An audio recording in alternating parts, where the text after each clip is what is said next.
Kung hinihintay mo pa rin ng closure mula sa taong nanakit sa'yo, gusto kong sabihin sa'yo, baka hindi mo kailangan marinig ang paliwanag niya para lang tuluyang gumaan ang puso mo.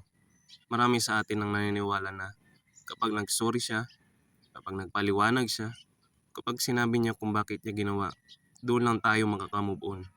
Kaya naghihintay tayo, araw, linggo, minsan taon pa. Umaasa tayong isang araw tatawag siya, magmi-message, at sasabihin ng lahat ng gusto nating marinig.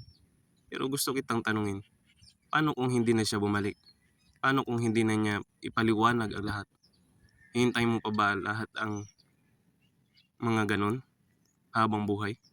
Minsan kasi, ang closure, hinahanap natin hindi talaga manggagaling sa taong nanakit sa atin. Kasi may mga taong kayang sirain ang puso mo, pero hindi kayang ayusin to. At habang hinintay mo ang paliwanag niya, parang ibinibigay mo pa rin sa kanya ang susi ng kapayapaan mo. Siya pa rin ang nagdidikta kung kailan ka magiging okay. At hindi mo deserve na ganun.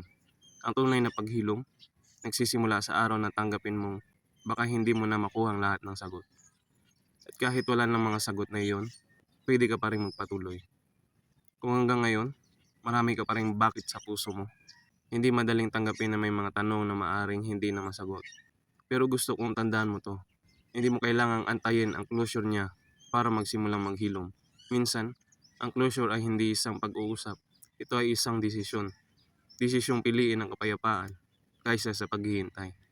Desisyong piliin ang sarili mo kaysa sa taong matagal nang piniling lumayo. At naniniwala ako, darating ang araw na hindi mo nahanapin ang paliwanag niya. Hindi dahil nakalimutan mo siya, kundi dahil natagpuan mo na ang kapayapaang matagal mo nang hinahanap sa loob ng sarili mo.